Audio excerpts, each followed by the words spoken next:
Good morning. For lunch, we will be having it at the grand balcony located at the third floor, the air-conditioned tent, the same venue that we had yesterday.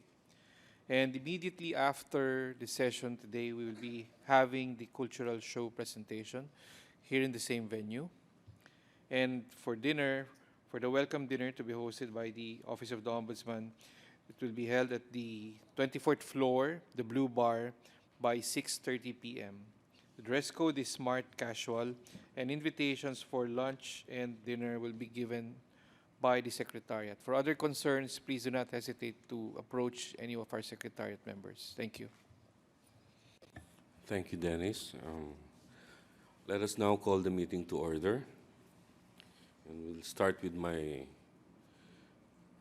opening address. The ACTNet Vice Chair, Mr. Kai Wei, distinguished members of the Anti-Corruption and Transparency Network, esteemed colleagues, ladies and gentlemen, pleasant morning to everyone. In the host region's dialect, it's maayong buntag. Karl Cross said that corruption is worse than prostitution.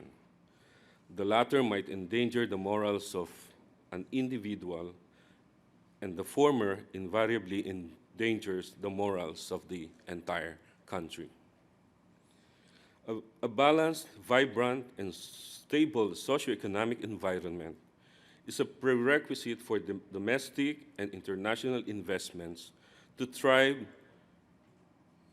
the foundation of which is anchored on a graft-free economy and a corruption-intolerant society.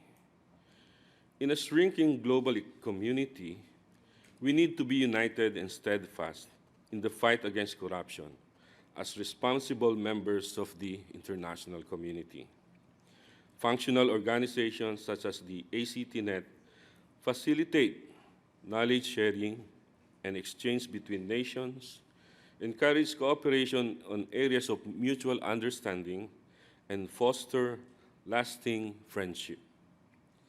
Supporting such initiatives is one way for the office to contribute in such worthy endeavor. The Philippine Constitution established the Office of the Ombudsman as the premier anti-graft agency with independence and fiscal autonomy. Despite its vast powers, the office is aware that it cannot win the war against corruption alone. For this reason, it is pushing for a multi-sectoral approach that will further engage the private sector, business sector, academia, media, civil society organizations, NGOs, people's organizations, development partners, and other countries in its anti-corruption initiatives. The synergy of these stakeholders would create a comprehensive and inclusive response against corruption. Only through a collective and sustained effort will we succeed. The global community cannot afford to pause and lose momentum.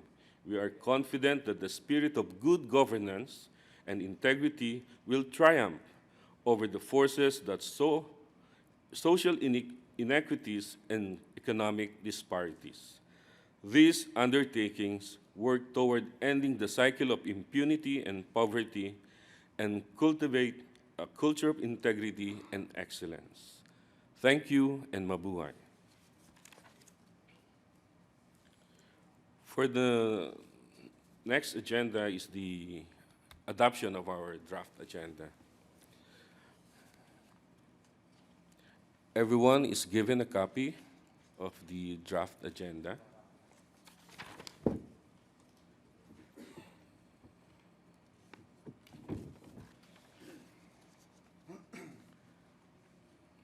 Are there comments, modification?